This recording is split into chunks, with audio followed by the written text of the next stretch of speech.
Welcome to my kusina. Magluluto ako ngayon ng fresh noodles. So, ang mga ingredients natin ay lettuce, fresh noodles, dumplings, bola-bola, and pork. So, ito po yung package ng fresh noodles natin. Yan. Naglabas na ako ng 4 na piraso. Kasi kami lang ng alaga ko kakain. So, magpapainit na po tayo ng ating tubig. So, mag-boil po tayo ng ating water. Yan, may nilagay na ako konti. So, dadagdagan po natin yan.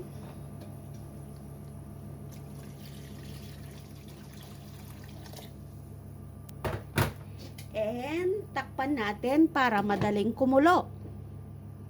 So, hihiwain ko na po yung ating lettuce. Huhugasan natin. Hugasan natin yung ating lettuce. So, hatiin ko siya ng dalawa. Masyado siyang mahaba.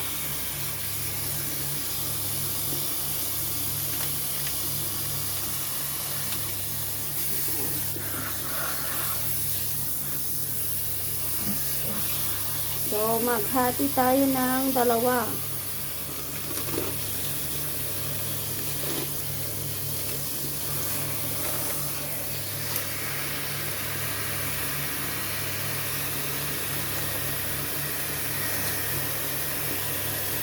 Para marami tayong gulay.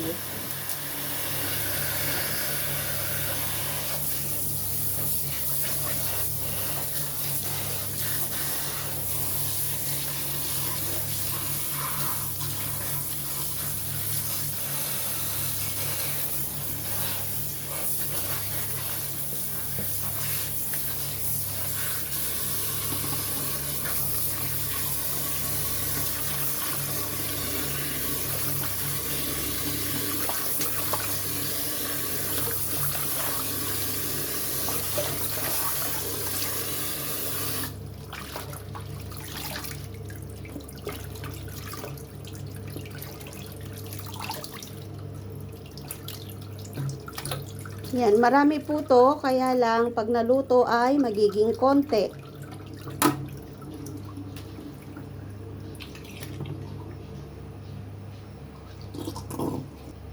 So, 3 times po nating hugasan yung gulay natin para malinis. Kumukulo na po yung tubig natin, so maglalagay na po tayo ng mga sahog.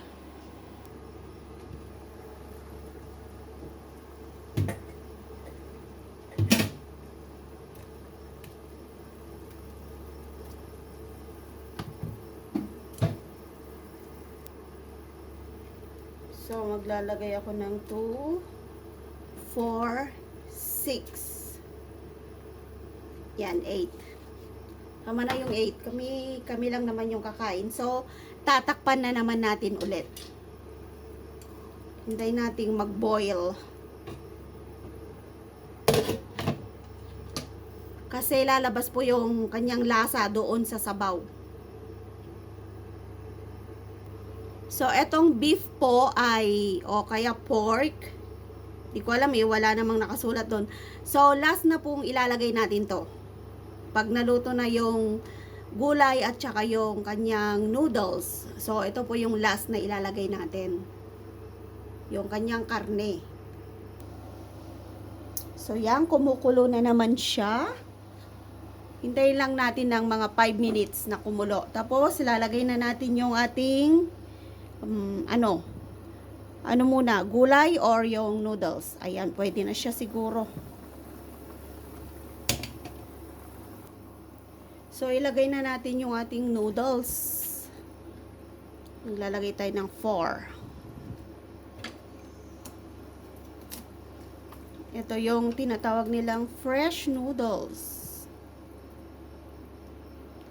So, takpan ulit natin.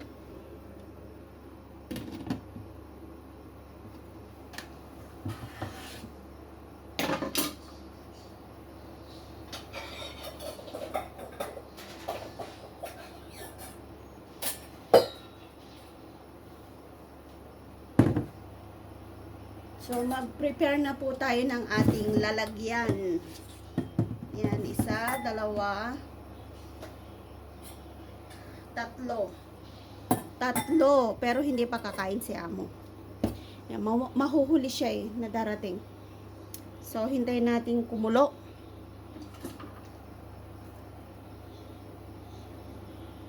Tagal kumulo kasi galing sa frozen.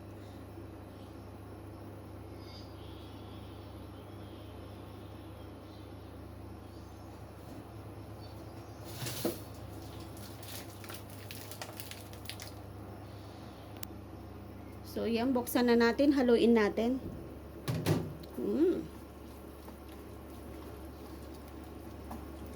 Ayan, o, diba? Sarap na ang fresh noodles namin. Takpan natin. Hintayin natin kumulo, tapos tanggalin natin, and then, i-boil natin yung gulay. Kasi ayaw nila ng sabay-sabay, kailangan isa-isa. So, ganito po yung pagluluto ko ng fresh noodles sa amin. So, ipapakita ko po yung aking sauce. So, ang sauce po ng alaga ko ay sukiyaki. Yan, sukiyaki. Yan po yung gusto niya. So, ako naman yung chicken powder. O, yung tira dun sa noodles. Sa instant noodles. Ito po yung sauce niya, oh. Yan, sarap. So, ako naman, ito yung sauce ko, pampalasa ko. Yan, yung tira ko dun sa instant noodles. Kanya-kanya kaming pagkain dito, kanya-kanyang lasa. So, ayun na, nagbo-boil na yung ating noodles. So, pwede na po siyang tanggalin. Tanggalin natin.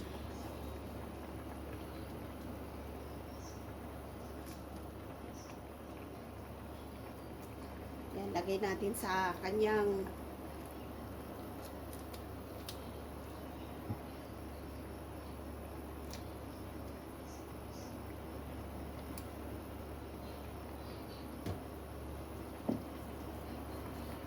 ito po yung kanyang ano, yan, yung kanyang sauce.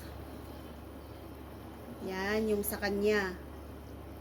So, lalagyan natin ngayon ng sahog. I-off na natin yung apoy. So, ito po yung sahog niya.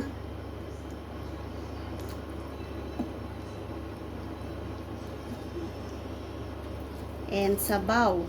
Yan. Ito po yung sa kanya. So, maglalagay din tayo ng sa atin. Hirap mag-chopstick. Grabe.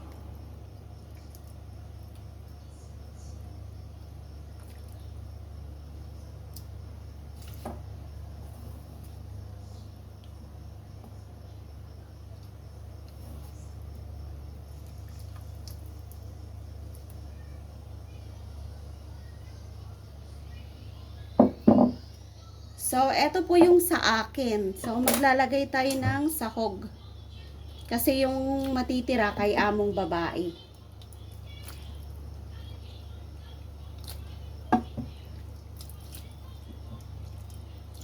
So, ayan po yung sahog ko. Ay, yung lasa ng sa akin. Ayan.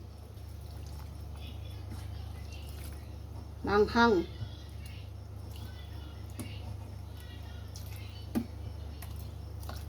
Yan.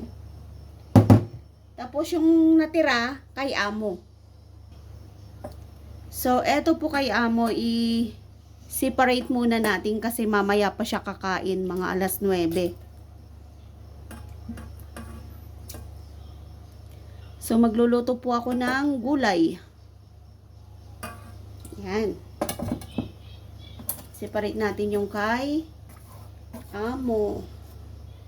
Hindi ko muna lalagyan ng pampalasa.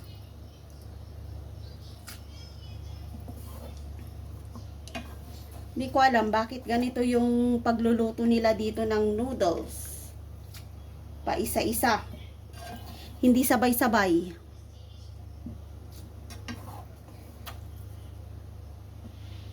Yan. So, i-boil na natin at mag-boil tayo. So, yan, kumukulo na yung ating tubig. Maglalagay tayo ng, ang alam nito, gulay. Yan, gulay namin ng alaga ko. Siyempre, hindi pa kakain si Amo, so mamaya ko nalulutuin yung kanyang gulay.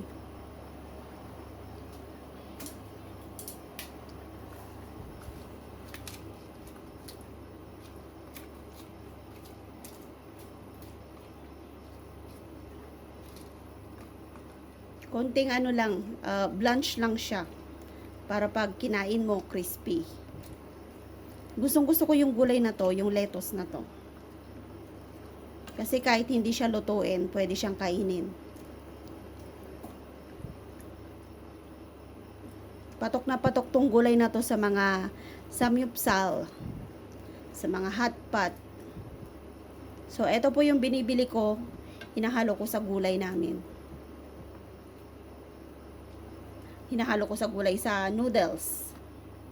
Tsaka madali lang siyang lutuin. So, ganito po ako mag-prepare ng noodles namin dito sa Hong Kong. Kahit anong klaseng noodles, sinisiparate po talaga naming magluto dun sa noodles at saka sa gulay niya. Ayaw nila nang nagsasabay. Tsaka may kanya-kanya kaming panlasa.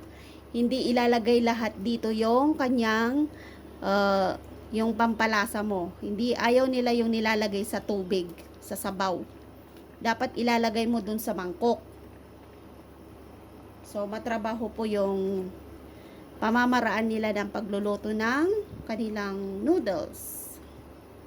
Yan, pwede na siya. So, pwede na siyang hanguin. Yan, para sa alaga ko. So, ready na po yung sa alaga ko. And, sa akin naman tong lahat. Enough ko na. Yan. Kunti lang talaga yung niluto kong noodles kasi hindi ako panatiko sa noodles. So, kunti lang talaga ang kinukuha kong noodles pag nagno-noodles kami. Gusto ko yung maraming gulay at saka maraming sahog.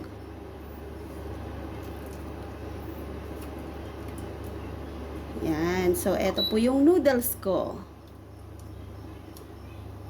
So, ready na po yung ating pagkain. Tara, kain na tayo. So, thank you for watching my YouTube channel. Please subscribe, Lynn Jigo Vlogs, and don't forget to ring the bell for more videos. Maraming salamat po sa inyong lahat. Bye-bye!